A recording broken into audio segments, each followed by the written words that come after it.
English सिखाना तो एक बहाना है, मुझे आपको सोचना सिखाना है। अंग्रेजी अगर तुम्हारी मंजिल है तो रास्ता हिंदी को ही बनाना है। वेलकम दोस्तों, मेरा नाम है अमित चौधरी और आप मुझे देख रहे हैं इस स्मार्ट क्लास में। और आज एक बहुत इंपॉर्टेंट चीज़ मैं आपके सामने लेकर आने वाला हूं और मेरे साथ बने रहिएगा, क्योंकि मैं आज आपसे एक बेसिक इंग्लिश का ग्रामर का क्वेश्चन पूछने वाला हूं, जो मेरा दावा है कि आप में से सब लोग गलत जवाब देंगे।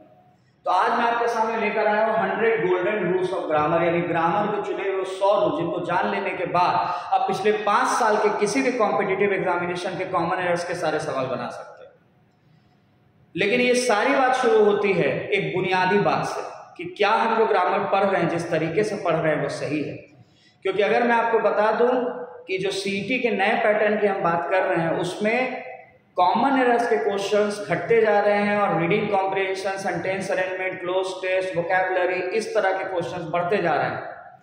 और हम कितना भी ग्रामर पढ़ लेते हैं, हम एग्जामिनेशन में कॉमन एरर्स के सवाल नहीं बना पाते हैं। उसका कारण क्या है, आपने कभी सोचा है? आप जब भी किसी इंस्टीट्यूट में जाते हैं तो आपको 6 से 9 महीने के टाइप से ग्रामर के रूल्स लिखवाए जाते हैं। आप लोग noun, pronoun, preposition, voice, narration, हर चैप्टर के 50, 100, 200 रूल लिखते हैं। अल्टीमेटली आपके पास इतना बड़ा पुलिंदा तैयार हो जाता है जिसमें ग्रामर के 1000-2000 रूल होते हैं, लेकिन आपको समझ नहीं आता है कि इन सारे रूल्स को याद कैसे रखा जाए। और अगर किसी तरह इन रूल्स को हम याद भी रख लेते, एग्जामिनेशन में जब हम क्वेश्चंस को देखेंगे तो क्या हम सही तरीके से अप्लाई कर पाएंगे? ये एक बहुत बड़ा चैलेंज है। और जानते हैं इसका कारण क्या है? इसका कारण यह है कि हम लोग बुनियादी तौर पे जो असली रूल है, जो असली कॉन्सेप्ट है, उसको नहीं समझ पाते हैं। तो मैं एक सीरीज ऑफ वीडियोस बनाऊंगा जो फेसबुक, यूट्यूब पे लाइव रहेगा आपके लिए, जहां पर कि आप लोग अलग अलग तरह के रूल्स को देख पाएंगे। ये 100 चुने हुए रूल। आज मैं शुरुआत कर रहा हूं आपसे एक सवाल पूछना, और अगर आप इस सवाल का सही जवाब दे देंगे तो हो सकता है कि आपने मेरी क्लास कहीं की। मैं बोरिंग रोड और नया टोला में पढ़ाता हूँ, पटना में ऑफलाइन ऑनलाइन दोनों क्लासेस चलाता हूँ। लेकिन अगर आपने मेरी क्लासेस कहीं नहीं की है तो उम्मीद है कि आप इसका गलत जवाब दे सकते हैं। तो सावधान रहिएगा, जब मैं क्वेश्चन पूछने वाला हूँ, मैं 3-4 क्वेश्चन पूछूंगा और उसमें एक क्वेश्चन ऐसा होगा जिसका जवाब आप सब लोग गलत देंगे। तो तैयार रहिए। मैं एक वर्ड आपके सामने लिखने वाला हूँ। वर्ड जो मैं आपके सामने लिख रहा हूं वो है वाटर। अगर मैं आपसे पूछूं कि मुझे बताओ ये जो शब्द बोर्ड पे लिखा हुआ है वाटर, ये वाटर नाउन है, प्रोनाउन है, एडजेक्टिव है, वर्ब है, क्या है? तो इस वाटर को तुम क्या कहोगे? ये जो वाटर तुम्हें नजर आ रहा है, इसको नाउन मानोगे, वर्ब मानोगे, एडजेक्टिव मानोगे, प्रोनाउन मानोगे, क्या मानोगे? और जो भी जवाब होगा कमेंट में लिखना। तो मुझे उम्मीद है कि आप में से ज्यादातर लोग बोलेंगे कि ये नाउन है। अब अगर मैं पूछूंगा कि तुमने 2 तरह का नाउन देखा है, काउंटेबल नाउन, अनकाउंटेबल नाउन, इन दोनों में से कौन सा नाउन? तो मुझे उम्मीद है कि आप में से ज्यादातर लोग बोलेंगे कमेंट में लिखना कि ये अनकाउंटेबल नाउन है, क्योंकि इसको काउंट नहीं किया जा सकता है। अब मैं आपसे सवाल पूछ रहा हूं कि तुमने 5 तरह के नाउन पढ़े हैं, proper noun, common noun, collective noun, material noun और एब्स्ट्रैक्ट नाउन। तो इन 5 तरह के नाउन में ये कौन सा नाउन है? तो मुझे उम्मीद है कि तुम में से ज्यादातर लोग बोलोगे कमेंट में लिखना कि ये मटीरियल नाउन है, क्योंकि जो खाने पीने के काम में आता है वो मटीरियल नाउन होता है। अब मैं तुमसे पूछूंगा कि अगर इस वाटर में मैं एस लगाकर इसको प्लूरल करना चाहूं तो क्या ये पॉसिबल है? तो मुझे उम्मीद है कि तुम में से ज्यादातर लोग बोलोगे कमेंट में लिखना कि ये नहीं पॉसिबल है, वाटर का प्लूरल नहीं।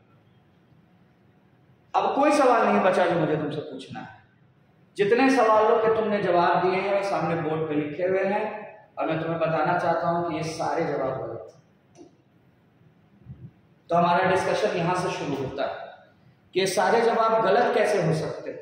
हम लोग तो आज तक सुनते आ रहे हैं कि वाटर नाउन है, काउंटेबल नाउन है, मटेरियल नाउन है, फिर ये जवाब गलत कैसे? अब इसका जवाब मैं तुम्हें दूंगा एग्जामिनेशंस के क्वेश्चंस पे बेस्ड करके। तो अभी तक हम लोगों ने जो ज्यादातर लोगों का जवाब है कि वाटर एक अनकाउंटेबल मटेरियल नाउन है, ये जवाब गलत है।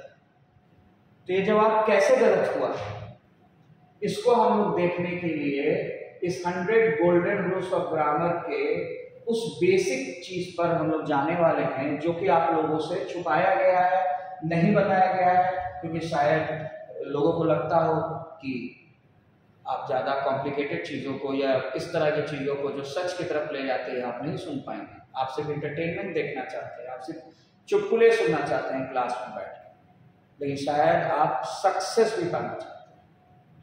तो अब देखिएगा, मैं आपके सामने कुछ एग्जाम्पल लिख रहा हूं। अगर मैं कहीं भी लिखूं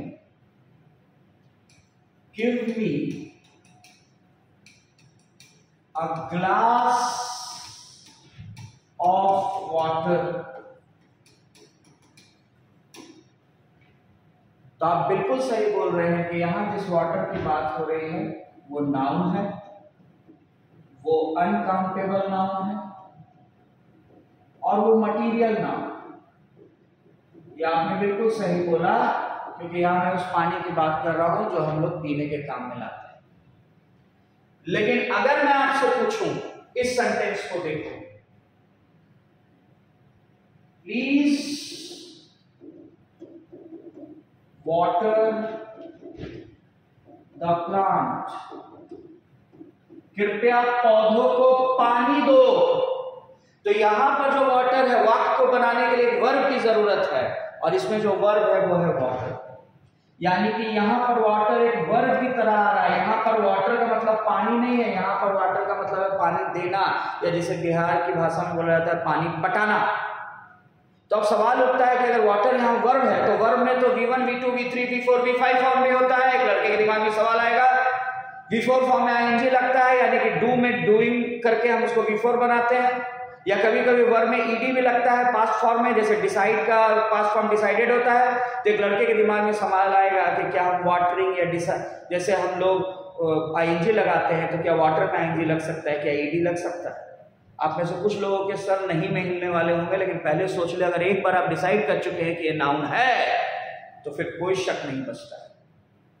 ये बिल्कुल ing भी लग सकता है, ed भी लग सकता है, I'm watering the plant भी हो सकता है, I watered the plant भी हो सकता है। इसका V1, V2, V3, V4, V5 सारा फॉर्म पॉसिबल। और अगर मैं आपसे ऐसा स्टेटमेंट बोलूं कि I went to the water park, मैं वाटर पार्क गया। तो दोस्तों यहां पर पार्क क्या है? द आर्टिकल है। आर्टिकल के बाद अगर एक शब्द आता है तो नाउन होता है, और आर्टिकल के बाद अगर दो शब्द आता है तो लास्ट वाला नाउन, उसके पहले वाला एडजेक्टिव होता है। वाटर यहां पर एडजेक्टिव है, यानी कि ये जो वाटर है ये पार्क की विशेषता बता रहा है। अगर ये पार्क फूलों का पार्क है, अगर ये पार्क नया पार्क है तो नया एडजेक्टिव, अगर ये पार्क पुराना पार्क है तो पुराना एडजेक्टिव, अगर ये पार्क खूबसूरत पार्क है तो खूबसूरत एडजेक्टिव, अगर ये पार्क फूलों का पार्क है तो फूल एडजेक्टिव, अगर ये पार्क पानी का पार्क है तो पानी एडजेक्टिव। और अगर मैं आपको एक सेंटेंस जो कि मेंस में आया था, टियर 2 में आया था, तो मुझे बताइएगा कि आप इसके बारे में क्या सोचते हैं। India is trying to establish, India is trying to establish peace in the, इसके लाइन को ऊपर लिख रहा हूं, India is trying to establish peace in the international waters। International ये आया हुआ है वाटर्स। अब मैं अगर आपसे पूछूं कि इस जगह पर जो वाटर्स आ रहा है, जो मैंने वाटर्स लिखा है, वो वाटर्स क्या है? तो यहां पर दो देशों के बीच में इंटरनेशनल वाटर्स, दो देशों के बीच में कौन सा वाटर होता है? बिस्लरी नहीं, दो देशों के बीच में जो वाटर होता है उसको बोला जाता है ओशंस, समुद्र। यहां वाटर्स का मतलब ओशंस है। और ओशंस काउंटेबल नाउन होता है कि अनकाउंटेबल नाउन? सवाल के जवाब देना। अनकाउंटेबल नहीं, काउंटेबल। ओशन को लांघना नहीं है, ओशन कितने हैं गिनना है, गिन सकते हो, तो ये काउंटेबल नाउन है, ये एक्चुअली कॉमन नाउन है। तो दोस्तों गौर कीजिए, यही वाटर जो एक वाक्य में मटीरियल नाउन है, अनकाउंटेबल नाउन है, दूसरे वाक्य में वर्ब है, इसमें वर्ब का रूल लगेगा, तीसरे वाक्य में एडजेक्टिव है, इस पर एडजेक्टिव का रूल लगेगा, और इस वाक्य में India is trying to establish peace in the international waters में वाटर्स का मतलब है समुद्र। यहाँ पर ये काउंटेबल नाउन है, प्लूरल फॉर्म है। तो दोस्तों इससे ये प्रूव होता है कि एक ही शब्द अलग अलग वाक्यों में आ सकता है और उनका अलग अलग रूप, अलग अलग पार्ट ऑफ स्पीच अख्तियार कर सकता है, उनका अलग अलग मतलब हो सकता है। यानी शब्द वाक्य में कब नाउन बनते हैं, कब वर्ब बनते हैं, कब एडजेक्टिव बनते हैं, ये हमें समझना पड़ेगा। यहां से शुरुआत होती है हमारे 100 गोल्डन रूल्स की। अगर हम लोग इस तरीके से क्वेश्चन को देखेंगे तो एग्जामिनेशन क्रैक करना बहुत मुश्किल है। तो शुक्रिया दोस्तों, मुझे उम्मीद है कि आप इस सीरीज को देखते रहेंगे, मेरे लाइव चैनल्स को पार्टिसिपेट करेंगे और जल्दी ही मेरे साथ जुड़ेंगे। शुक्रिया, फिर मिलते हैं। Thank you.